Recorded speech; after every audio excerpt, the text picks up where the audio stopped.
Hello dear student, I am Pratibha Bhagat, your course teacher of Diseases of Field and Horticultural Crops and Their Management Part 1. In last class, I had discussed about the diseases of black gram and green gram, and today I am going to tell you about the diseases of soybean, and they are Rhizoctonia blight, bacterial pustule and mosaic.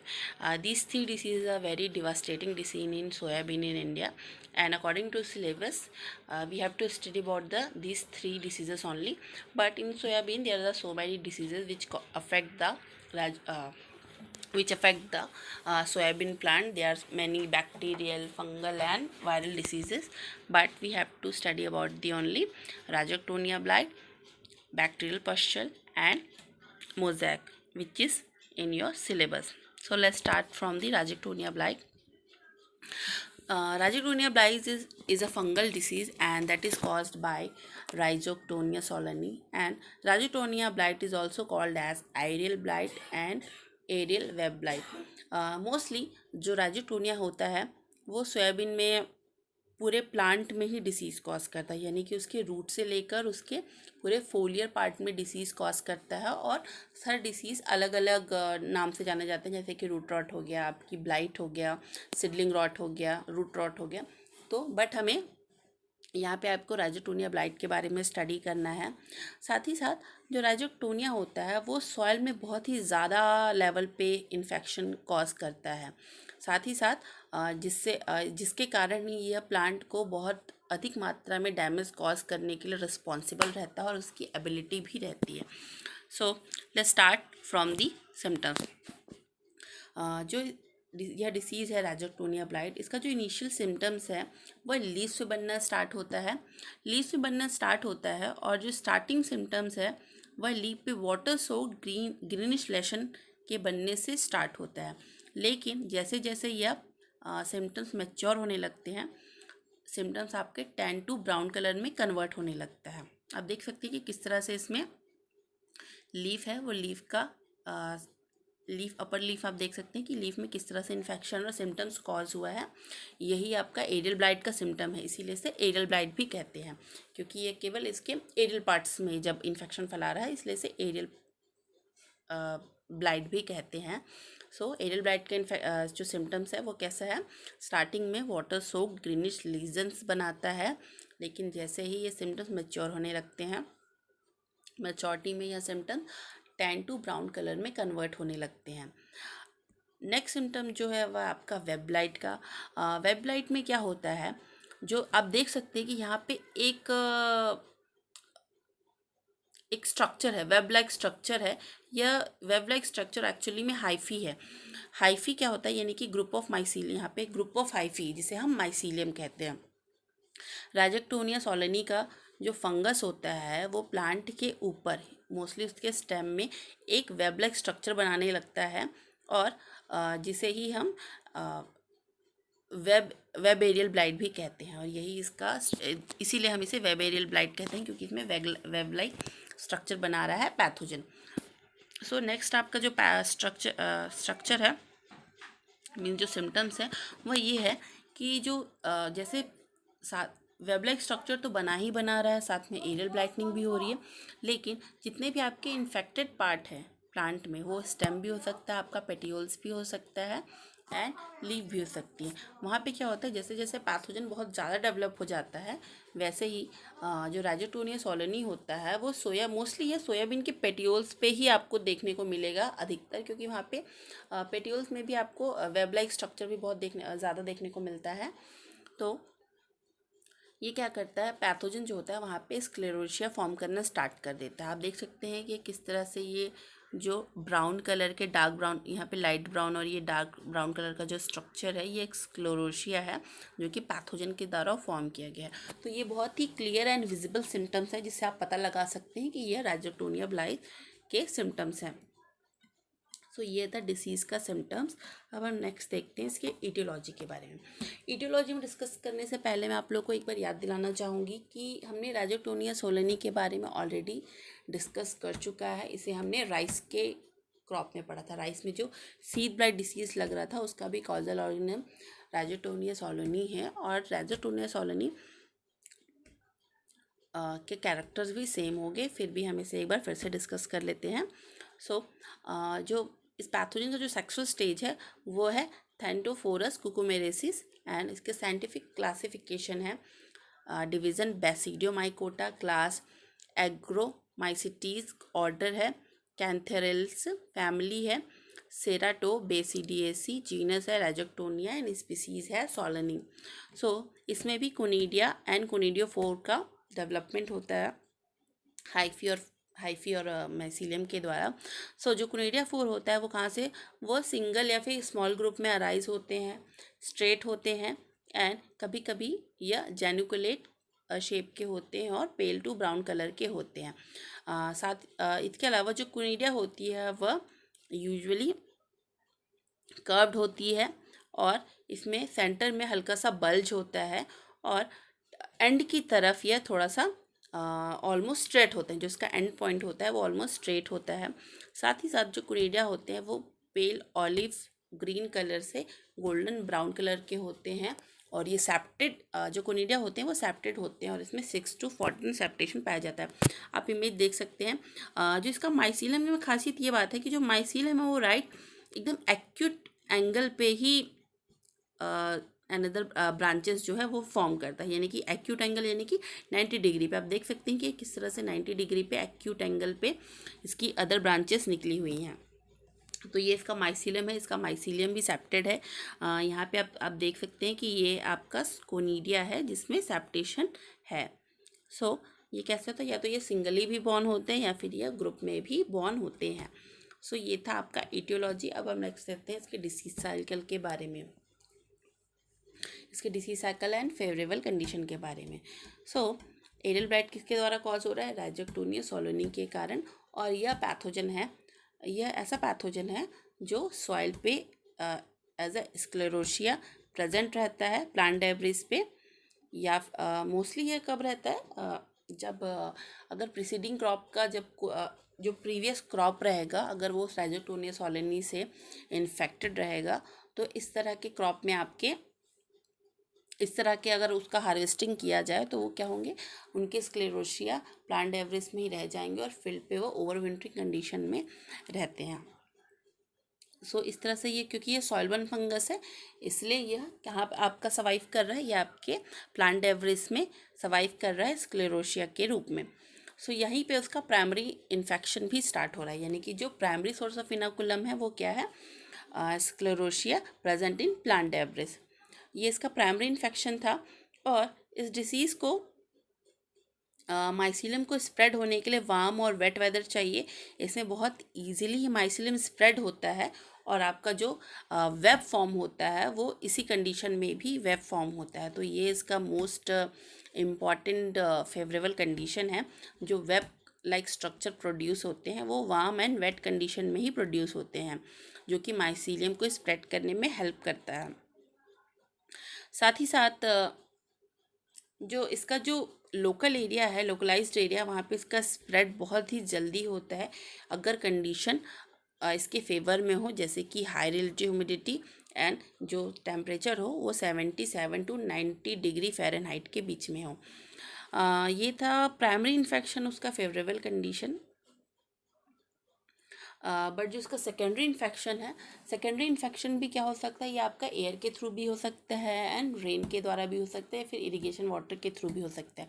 जैसे कि इसका जो mycelium है, जो hyphae है, वो plant structure पे भी फॉर्म हो रहा है एंड इसके लिए स्क्लेरोशिया भी प्रेजेंट हो रहे हैं।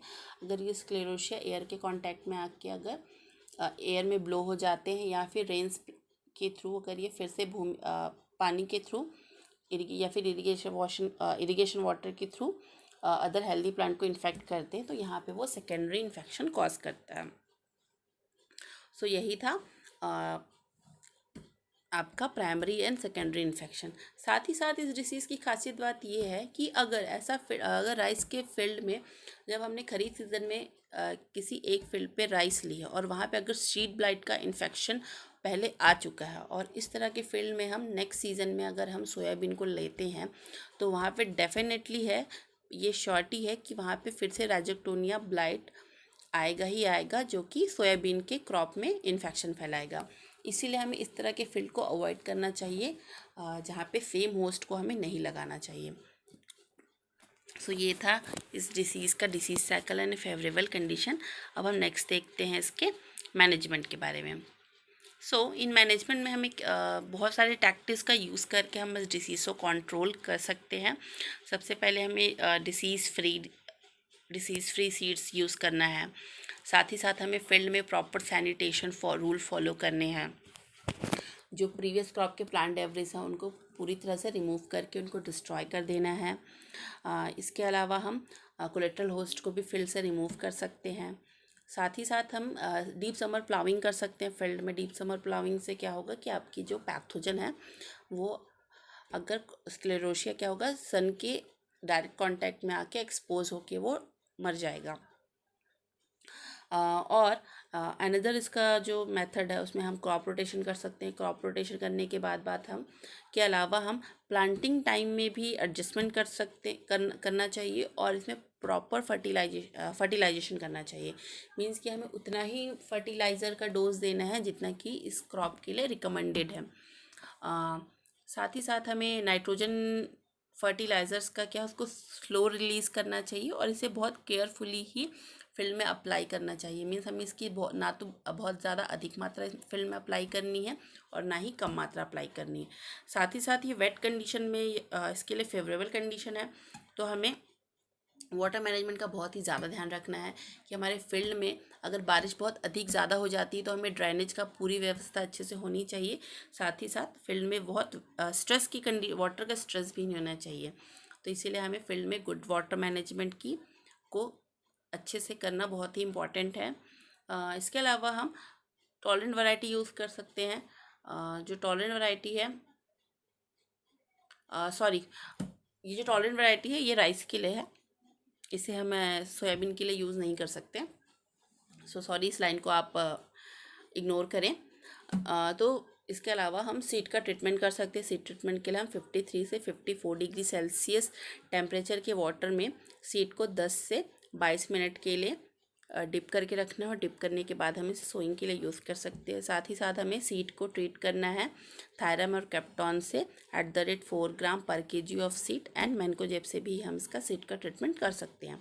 साथ ही साथ हम फील्ड में मैनकोजेब की स्प्रेइंग कर सकते हैं और इडीफेनफॉस का भी स्प्रेइंग के लिए यूज़ कर सकते हैं। मैनकोजेब का जो अमाउंट रहेगा वो रहेगा @2 ग्राम पर लीटर एंड इडीफेनफॉस का जो अमाउंट रहेगा वो @1 ml पर लीटर ऑफ वाटर। तो ये इसका अमाउंट था, लेकिन हम इस दोनों ही केमिकल्स को 10 से 15 दिन के इंटरवल्स में 2 से 3 स्प्रेइंग कर सकते हैं, जिससे जो डिसीज़ को कंट्रोल करने में हेल्प करता है। तो ये था आपका राइजोटोनिया ब्लाइट। अब हम देखते हैं next disease bacterial pustule of soybean. So bacterial pustule of soybean means नाम से ही पता चल रहा है कि यह एक बैक्टीरिया के थ्रू कॉज हो रहा है। यहाँ पे इस डिसीज़ को कॉज करने के लिए एक बैक्टीरिया रिस्पॉन्सिबल है। इवन बैक्टीरियल पस्टल मीन्स यहाँ पे यह पस्टल फॉर्म कर रहा है, इसलिए हम इसे डिसीज को कहते हैं बैक्टीरियल पस्टल ऑफ सोयाबीन। सो जो पैथोजन है वह है ज़ैंथोमोनास एक्सोनोपोडीज पीवी ग्लाइसिन्स। सो हम पहले इसके सिम्टम्स के बारे में डिस्कस करते हैं। सिम्टम्स में आप देख सकते हैं कि किस तरह से एंगुलर लीजन्स फॉर्म हो रहे हैं जो येलो हॉलो से कवर्ड है, यानी कि जो इसका मार्जिन है उसमें क्या येलो हॉलो आपको देखने को मिल रहा है और जो सेंटर का पॉइंट है ये वाला हिस्सा यहाँ पे ब्राउन से टैन कलर के एंगुलर लेसन्स फॉर्म हो रहे हैं। और साथ ही साथ जैसे ही सेकंड इमेज में आप देख सकते हैं कि बीच के स्ट्रक्चर में जो आपका जो लीफ का लोअर सरफेस है, जैसे कि ये अपर सरफेस पे आपका ये एंगुलर लीजन्स फॉर्म हो रहा है, लेकिन जस्ट अगर आप लीफ के लोअर सरफेस पे देखेंगे तो उसी सिम्टम्स के नीचे एक स्मॉल स्ट्रक्चर क्या है वो निकला हुआ है। ये स्ट्रक्चर जिसे हम इसे पस्टल कहते हैं। तो ये जो स्मॉल स्ट्रक्चर अलग से निकला हुआ है, फुंसी के समान ये स्ट्रक्चर आपका दिखाई देता है देखने में, इसलिए हम इसे पस्टल कहते हैं। सो ये पस्टल क्या होता है, ये हमेशा सेंटर पे ही डेवलप होता है। तो ये क्या जो सिम्टम्स है जस्ट लोअर सरफेस पे ये थोड़ा सा अराइज हुआ होगा, निकला हुआ होगा, और यही पस्टल्स होता है और ये लीजन्स के सेंटर में फॉर्म होते हैं। सो जैसे कि मैंने बताया कि स्टार्टिंग में क्या हो रहा है, आपका जो सिम्टम्स है स्टार्टिंग में light and tiny green colour के स्पॉट्स एंड लीजन्स फॉर्म हो रहे हैं। और जैसे जैसे पैथोजन मैच्योर हो रहा है, सिम्टम्स मैच्योर हो रहे हैं, बाद में वह क्या हो रहे हैं, उनका जो कलर है वो टैन से ब्राउन कलर में कन्वर्ट होने लग रहा है और वो येलो हॉलो से कवर्ड रहेंगे, उनकी मार्जिन में येलो हॉलो डेवलप होती है।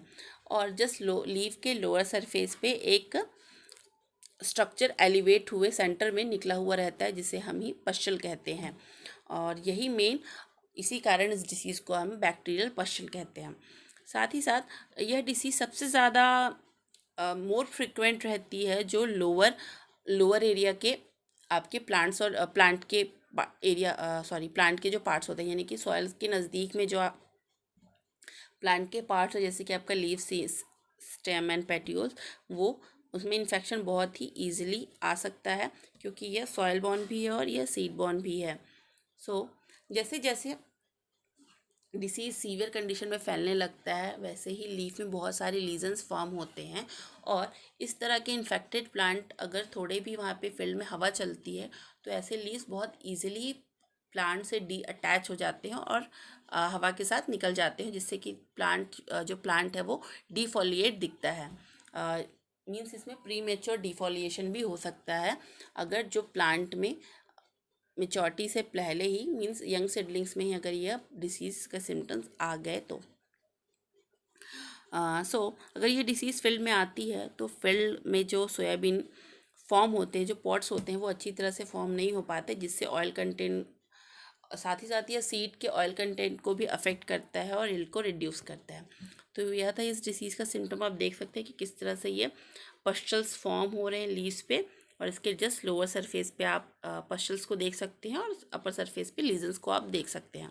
सो ये था आपका सिम्टम्स। अब हम इसके इटियोलॉजी के बारे में डिस्कस करते हैं। सो ये जो पैथोजन है, जैसे कि यह एक बैक्टीरिया है, इसकी फाइलम है प्रोटियोबैक्टीरिया, क्लास है गामा प्रोटोबैक्टीरिया, ऑर्डर है ज़ेंथोमोनेडिल्स, फैमिली है ज़ेंथोमोनेडेसी, जीनस है ज़ेंथोमोनास एंड स्पीसीज़ है एक्सोनोपोडी पीवी ग्लाइसिन। सो ये जो बैक्टीरिया है यह ग्राम नेगेटिव है और यह रॉड शेप का होता है। साथ ही साथ इसमें पोलर फ्लैजिला भी पाया जाता है। तो ये था आपका बैक्टीरिया का कैरेक्टर। सॉरी, मैं इस बैक्टीरिया की इमेज को आपको नहीं दिखा पाई, क्योंकि मैंने काफ़ी कोशिश की इस इमेज को ढूंढने का, बट मुझे यह इमेज नहीं मिल पाया। बट अगर फ्यूचर मुझे अगर कहीं इसका इमेज मिलता है तो मैं आपसे ज़रूर शेयर करूँगी। सो ये था इस पैथोजन की ईटियोलॉजी। अब हम नेक्स्ट देखते हैं इसका डिसीज साइकिल। सो जैसे कि मैंने पहले बताया कि ये डिसीज सॉइल बॉर्न भी है एंड सीड बॉर्न भी है, बट जो इसका प्राइमरी इन्फेक्शन है वह सॉइल के थ्रू भी हो सकता है और सीड के थ्रू भी होता है। बैक्टीरिया क्रॉप रेसिड्यू में, प्रीवियस क्रॉप के क्रॉप रेसिड्यू में और सीड में सर्वाइव करता है, और यही इसके प्राइमरी इन्फेक्शन का कारण बनती है। मोस्ट ऑफ टाइम में जो प्राइमरी इन्फेक्शन है वो सीड बॉर्न इनाकुलम से ही होता है, यानी कि जो प्राइमरी इन्फेक्शन आपका देखा जाए तो वह सीड बॉर्न बैक्टीरिया के कारण होता है, बट ये क्रॉप रेसिड्यू में कभी कभी प्रेजेंट होने के कारण यह सॉइल से भी इन्फेक्शन फैलाता है। सो ये इस डिसीज़ का था प्राइमरी इन्फेक्शन। अब देखते हैं इसका सेकेंडरी इन्फेक्शन। जो सेकेंडरी सोर्स ऑफ इनाकुलम होता है वह विंड और रेन स्प्लैश के थ्रू, या फिर इरिगेशन वाटर के थ्रू, या फिर इंसेक्ट या अदर इम्प्लीमेंट्स के भी थ्रू होता है। यहाँ पे अदर इम्प्लीमेंट्स का मतलब होता है एग्रीकल्चरल टूल्स जो हम फील्ड में यूज़ करते हैं। प्राइमरी इन्फेक्शन तो इसका सीड के थ्रू हो रहा है, या फिर सॉइल के थ्रू हो रहा है, बट जो सेकेंडरी इन्फेक्शन है या तो वो विंड के द्वारा हो सकता है, या फिर रेन स्प्लैश के थ्रू भी हो सकता है, इरिगेशन वाटर के थ्रू भी हो सकता है, इंसेक्ट के थ्रू हो सकता है, या फिर आपकी अदर इम्प्लीमेंट्स में तभी होता है जब अगर हम फील्ड में अगर किसी इम्प्लीमेंट्स का यूज़ कर रहे हैं, किसी टूल्स का यूज़ कर रहे हैं और कोई इन्फेक्टेड प्लांट है, अगर उस इन्फेक्टेड प्लांट में हमने के आसपास काम किया और उस प्लांट में कट लगा हो, तो हो सकता है कि उस प्लांट का बैक्टीरिया जो पैथोजन है उस टूल्स में आ चुका होगा, और जब हम उसी टूल्स को किसी हेल्दी फील्ड में यूज़ करते हैं तो वहाँ पे वो सेकेंडरी इन्फेक्शन कॉज कर देता है। तो इस तरह से यह पैथोजन प्राइमरी और सेकेंडरी इन्फेक्शन कॉज करता है। बट ये जो बैक्टीरिया है वो प्लांट में नेचुरल ओपनिंग्स के थ्रू ही एंटर करता है या फिर इंसेक्ट कॉज्ड वुंड्स के थ्रू। मैंने प्रीवियस कई बार आपको इस बारे में बताया है कि केवल फंगस और निमेटोड ही एक ऐसे पैथोजन है जो प्लांट में पेनिट्रेशन कर सकते हैं और खुद से ही पेनिट्रेशन करके वो प्लांट में एंटर कर सकते हैं, लेकिन वायरस और बैक्टीरिया के केस में ऐसा नहीं है। वायरस को मोस्टली वेक्टर चाहिए होता है एंड बैक्टीरिया के केस में बैक्टीरिया क्या होता है, मोस्टली नेचुरल ओपनिंग्स के थ्रू ही फिर हेल्दी प्लांट्स के अंदर एंटर करती है या फिर इंसेक्ट के द्वारा जो वुंड कॉज होते हैं, या फिर कभी कभी हम खुद फील्ड में काम करते हैं तो हमारे थ्रू ही कभी जो प्लांट है वो इंजर्ड हो जाता है, उसे चोट लग जाती है, तो ऐसे में उसे बैक्टीरिया को एक ओपन सरफेस मिल जाता है जिससे वो प्लांट के अंदर एंटर कर जाए और इन्फेक्शन करना स्टार्ट कर दे। साथ ही साथ जो रेन स्प्लैश है इस डिसीज़ के लिए बहुत ही इम्पोर्टेंट रोल करता है उसको स्प्रेड करने में एंड उसके डेवलपमेंट के लिए। तो ये था इस डिसीज़ का डिसीज़ साइकिल। अब हम देखते हैं इसके मैनेजमेंट स्ट्रेटजी के बारे में। सो बैक्टीरियल डिसीज़ को भी कंट्रोल करने के लिए हम डिफरेंट टैक्टिक्स का यूज़ कर सकते हैं, जिसमें हम certified disease free seed use कर सकते हैं। साथ ही साथ जो इन्फेक्टेड प्लांट डेब्रिस है उनको रिमूव करके इनको डिस्ट्रॉय करना चाहिए, या फिर हमें फील्ड सैनिटेशन करना चाहिए, डीप समर प्लाविंग करनी चाहिए और क्रॉप रोटेशन करना चाहिए। क्रॉप रोटेशन के लिए हमें मोस्टली हमें ग्रेन क्रॉप को रिकमेंड करना चाहिए, यानी कि हम ग्रेन क्रॉप एंड देन इसके बाद हम आपका सोयाबीन यूज़ कर सकते हैं। ग्रेन क्रॉप में आप मेज़ का यूज़ कर सकते हैं, राइस का यूज़ कर सकते हैं, सॉर्गम का यूज़ कर सकते हैं। तो इस तरह से इस डिसीज़ का, बट हमें ऐसे क्रॉप्स का यूज़ करना है जो पर्टिकुलर ऐसे ही प्लांट्स का यूज़ करना है, ऐसे होस्ट का यूज़ करना है जो इस पैथोजन के होस्ट ना हो, तभी हम ऐसे ग्रेन क्रॉप को हम अपने क्रॉप रोटेशन में यूज़ कर सकते हैं। साथ ही साथ हम इसमें केमिकल ट्रीटमेंट भी कर सकते हैं। केमिकल ट्रीटमेंट के लिए हम दो केमिकल्स के मिक्सचर का यूज़ कर सकते हैं और ये केमिकल्स है बिल्टॉक्स एंड स्ट्रेप्टोसाइक्लिन। स्ट्रेप्टोसाइक्लिन और बिल्टॉक्स एक तरह का एक बैक्टीरीसाइड है, बट बिल्टॉक्स को हम मोस्टली फंजीसाइड्स में भी यूज़ करते हैं, बट स्ट्रेप्टोसाइक्लिन जो होता है वो बैक्टीरीसाइड ही है। सो हमें 2 स्प्रेइंग लेनी है दोनों ही पैथोजन के, जिसे हमें 45 और या फिर 55 डेट ऑफ सोइंग, यानी कि डे आफ्टर सोइंग, हमें 45 और 55 दिन के बाद ही, जब हम प्लांट को सोइंग कर रहे हैं, हम जब सीड सोइंग कर रहे हैं तो सीड के सोइंग के 45 से 55 दिन के बाद ही हम स्प्रेइंग करना है, जिसमें हम बिल्टॉक्स का 0.2% एंड स्ट्रेप्टोसाइक्लिन का 250 ppm अमाउंट को मिक्स करके फील्ड में अप्लाई करना है, जो कि इस डिसीज़ को बहुत ही इफेक्टिवली कंट्रोल करने में हेल्प करते हैं। सो ये था आपका बैक्टीरियल पस्चल एंड राइजोटोनिया ब्लाइट। अब हमें बस एक डिसीज़ के बारे में और डिस्कस करना है, जो है मोज़ेक, जो हम नेक्स्ट क्लास में डिस्कस करेंगे। सो आज के लिए इतना ही स्टूडेंट्स, थैंक यू।